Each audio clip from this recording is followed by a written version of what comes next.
welcome to my April and May reading wrap up. And in April, I didn't do so good in reading. It wasn't the best reading month this year.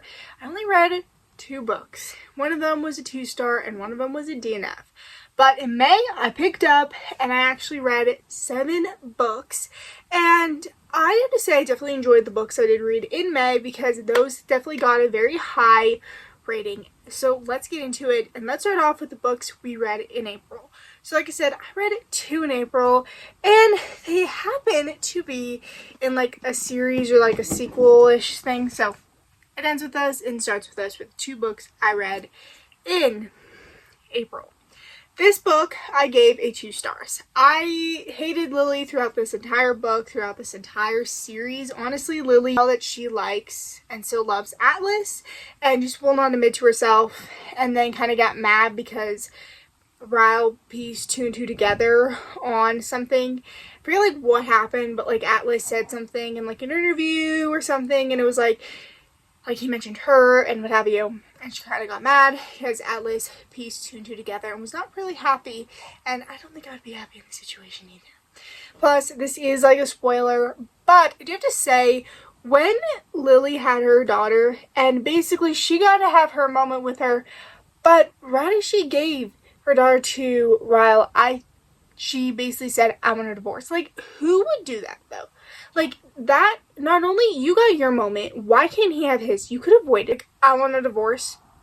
She's meeting their daughter for the first time. So now anytime he has that memory of meeting his daughter, it's going to be ending in, I want a divorce. Plus, also, in this book, which is the book I DNF'd, this, you could tell, like, she really did not like the fact that he wanted to be part of his daughter's life. I did actually DNF, and I think like, I don't know, a couple places through. I thought the letters were kind of cute to Ellen. I thought that was like a cute way to do it, but I don't think they needed to continue. I don't know, I just don't think they needed to kind of like continue and stuff like that. I thought that was cute, kind of like what you were doing like as a teenager. I don't think, however, that it should not have continued on. But, you know, that is me, in my opinion. And I have to say, these were my first Colleen Hoover books, and they did not go well. So, I don't know. I have one other book by her. It's Verity. But I don't know if I'm going to read it. We'll see if we read it. So far, I'm not really a huge fan of Colleen Hoover. And I also have to say, she did go overly on the topic of kind of like abuse and stuff. I think that what the topic was in here, I think she overly did it, and I don't think it was in like a, like, I liked that she's bringing awareness to it, but I just think it was overly done in a way. So also, if you're wondering about the movie, I watched like a little bit of it on a plane, but I probably will not continue on watching it. It was annoying as much as the book was. It really was annoying, and I just did not like it. So those were the 2 books I read in April. Now let's go on to May, which was a really great reading month. May did start off, though, with a sad book. This Is Night by Elle Wesel. And honestly, the only thing I can recommend this to you is if you like interested in like the story of the Holocaust and basically what happened, because you learn basically what happened to these poor people in the concentration camp, because you're following this 15-year-old Elle Wesel who basically just went to these camps. And what is sad about it is they really did not know what they were getting themselves into in the beginning, but then they did know. And it is also sad because they have no idea like when the last time they're gonna like lose their family is and what have you. So it is a really sad book. So if you want to shed a couple tears, this is actually part of a trilogy. It is Night, Dawn, and then I think Day is the last one. Let me see. Yeah, Night, Dawn, and Day. So basically, if you want to see his, and I think and then it's basically the last 2 are probably what happened at the end, or like basically kind of like how he got like himself back into like whatever. And it's also interesting because in this book you see him kind of really truly guess on religion, like if God's real, because if this almighty creature can allow this to happen, is he really real? Is he there? Like, why are you worshiping him? So I definitely say that is definitely interesting, like part of this, to see someone truly kind of like question their faith, question to see if like God is real, and see if all this stuff is But that is just definitely interesting. And especially and I just think the beginning and all that stuff is really sad. And just, yeah. Also, I always have curiosity about this, because this book did kind of raise a lot of questions, a lot of stuff. Like, did people really truly know the full extent of what was happening? Or was it just something to where, like, we knew a little bit of it, but then it was kind of like when we actually saw, we didn't, like, know the full thing about it. And also, these people were not that nourished. So they were very malnourished. Oh my gosh. These people were very malnourished. Whatever. They didn't eat a lot, okay? So my question is, how did you guys, like, I know this will never sadly be answered, but, like, you guys could not get, and they didn't have, like, liquid IV then to where, like, you could kind of, like, get your nutrients in, but, like, how did they go from being very skinny to being literally walking skeletons to being, like, real humans again? Well, that's kind of mean to say. To be, like, kind of, like, human looking again, if that's makes sense. Like, I was just always curious, like, how, because you cannot go back to eating a normal meal then just after all this happened. Like, that is just one of the biggest questions I do have, because I mean, because there wasn't those, like, IVs then, but it is really sad, and getting to see it from their point of view is just sad what they had to go through. And if you want to cry, I definitely recommend this book. And if you want to learn more about the Holocaust and more about basically what happened by someone who was imprisoned in that, then this book will be for you. Anyway, let's go back on to a more positive-ish note. The next book I read was None of This Is True by Lisa Jewell. I love her so much. She's becoming one of my favorite thriller authors. I gave this book 5 stars. This book was so good. This is about Josie Fair, who basically turned 45 and found her birthday twin named Alex Summers. And basically Josie, after finding this out, basically became obsessed with her. And Alex actually has a podcast. So she goes into the podcast and starts talking about her life, because Josie is looked at as the basically like weirdo of the town, weirdo of the neighborhood. So basically she basically wants to clear it up and clear about basically everything up about herself.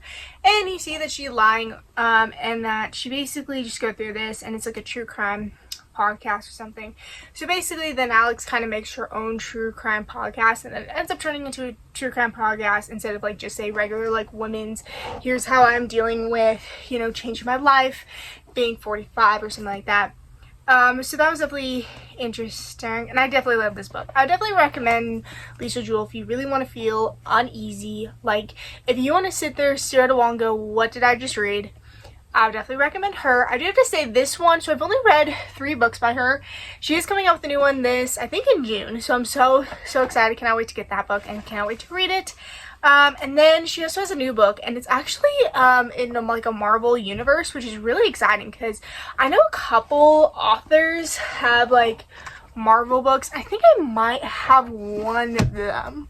Let me look, because I think down here with my little Disney collection, I have like a Marvel book that some author wrote, so I'm curious to see if it's in like No. Where am I? So I might be wrong. Maybe I saw that one. Yeah, there was. There was a Marvel book that someone that I know I have. Maybe I don't have it, and I kept looking at it. Or it could be a DC one. Honestly, I think it might be a DC one. I think it's on Marvel. I think it's, if I can get the book. Okay. I don't think it's actually Marvel. I think it might be DC. Let me look. Because, what is this? Yeah, so actually it is a Marvel one, because I remember there was one where I was like looking at the author. So basically it is a DC one instead of a Marvel, but it's really exciting because she has like written like a Marvel book. So I cannot wait to read that. It's called, I think, darker or like Breaking the Dark, something like that. So I can't wait to read that. And I also can't wait to read her new book that's coming out. And I just love her writing so much. But like I said, I did read 3 books by her. This is the 3rd one I read, and I would actually say that my favorite is Then She Was Gone, then this one, then The Invisible Girl. And I do have to say this one was such, like I said, I really do love this book. And I think it was such a great, amazing, I love this book so much. I said I give that a 5 stars. Then the next book I read was Death Row by Freida McFadden, and this is actually a short story. So I was actually able to get this book on Prime, like readers, first readers or something like that, because if you are subscribed to Prime, like my dad is, you get on Kindle these like books that come out like the next month, which is really cool because you get like arcs, but you don't really get arcs. Anyway, I read this one and it was a short story and I actually did enjoy it. This one I gave a 4.75 stars. You are following this woman who is on death row for accused or alleged killing her husband. But I think also how she was able to wrap it up and talk about their backstory and not drag it on was really great. And I think that honestly I really liked how Freida McFadden wrote this book, and it was definitely real fast paced. Definitely it wasn't like, I just like how she was able to write it, and it was fast paced, and how she was able to I don't think it was rushed at all. I think how she was able to, like I said, I like the writing of this, so like I said, I give it a 4.75 stars. Really good. And I also really have another book by Freida McFadden called The Crash that I would love to read by her. And then there's also like The Boyfriend I want to read, The Teacher, The Inmate, so many other things I want to read by her. So she's like, that's it. Yeah. Okay, then the next book I read was The Perfect Marriage by Jeneva Rose. This book was absolutely good and definitely a different concept than I've ever read. So basically this is about a lawyer named Sarah who basically took on her husband's murder case, who he is accused of murdering his mistress. And just basically the twist I didn't see coming. And I also like, because this is like a collector's edition apparently. No, it's not. Yeah, it is. It's a collector's edition, which, by the way, I absolutely adore this cover, a collector's edition, and just look underneath. Like, just look at underneath. The dust jacket is so pretty. It's also cool because I got this one signed. So, and that's great because Genevieve, even though I've only read 1 book by you, you are becoming one of my favorite thriller authors. But it's so cool because it's signed by her as well. I really do like this one, and I also really do love like this, and I also love the detail in the I don't know if that was like there in the original one, but I like that one. I also do like that there's a bonus scene here about like Sarah and how she was on the trial. So I love this, and like just also like the pictures and details and stuff like that I really did enjoy. Also, she did come out with a sequel of this book, and that was The Perfect Divorce, and I cannot wait to read this. I think I might end up reading this in June, but I love this one. This is again another really pretty edition. Sadly, it's not signed, but it is another pretty edition, and I'm just like cannot wait to read it. And it's also short, so yeah. And also apparently this book, which I had no idea was her debut novel, and I've already started a hefty collection of her books even before I started reading that one, and I just cannot wait to read more of her books. That was such an amazing one. So I gave this one a 4.75 stars, I think. Yeah. So majority of the books I read this month were almost a 5-star. We had 1 5-star. This year, with my 5 stars with my reading, I think I've been doing really good in the reading, but I really do love this book. I loved the book, and I can't wait to read more of her stuff. And also, it's interesting because when I was like looking at reviews for the book, people were saying that they didn't like the writing, they didn't like they didn't like it, and I was like, but I really did like it. I love this book a lot. I love the writing. I love that it was definitely such an interesting concept and something I've never read before. And it was also nice hearing from a lawyer's POV. Plus, also, I've always wondered this. If you are a lawyer and you are on like a murder case, a murder trial, or what have you, and you're defending a lawyer, you're defending a murder, how do you, like, and if you know that they're guilty, how do you defend them? Like, that's just always, or like, how do you defend them if you know that you're guilty? Because it's like one of those things to where because I'm guessing how many people you, like, save from jail, or what have you, because she was a defense lawyer, so she was a defense attorney. So basically, is it how many people that you get, like, you can take out of jail that you become, like, more prone and known, or is it just something to where, like, how good you did on the case? Like, I've always also been curious, like, how you move up in this business. So if someone knows, can you please, like, tell me about this? But this one was definitely such a good concept and a really good, interesting thing. Okay. The next one I read was Say You'll Remember Me by Abby Jimenez. This was my very first book by Abby Jimenez, and actually the video that this book is in is coming out June 7th. So you stay tuned for this Saturday because it is coming out.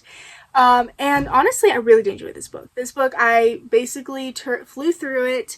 I loved it so much. And this was my first Abby Jimenez book, so I really want to read more of her books. I also love the covers. I love the animal in this book. And apparently in almost every single one of her books, or in every book of hers, there is, like, an animal. So I cannot wait to read more of hers. But this is basically about Xavier, which I definitely say Xavier reminds me a lot about me, so I don't know if that's a good thing or a bad thing, but Xavier reminds me a lot about me, and I honestly just really, so anyway, he's a veterinarian, and he meets this girl named Samantha, and they, just kind of are mean at first, and then fall in love, and then, like, date, and then, like, not date, like, long distance dating and what have you. Like, it was kind of like a lot of back and forth and stuff, but definitely interesting. And I have to say, I felt so much that the romance in here was kind of real. I felt like this was such a real life situation that really someone had to go through. And then also you're seeing how Samantha's dealing with her mom's dementia, which is really sad. Also, I've learned one thing from this book, and that is that apparently if you get a lot of concussions, you are at high risk for dementia, which is kind of interesting to, like, kind of hear and see. But so luckily I've only torn my hamstring and not concussed my head. I don't even think that's a word, but you know, we're looking good. I might have, like, problems, but that's fine, that is okay. But here we have that book, which I gave a 4.5 stars.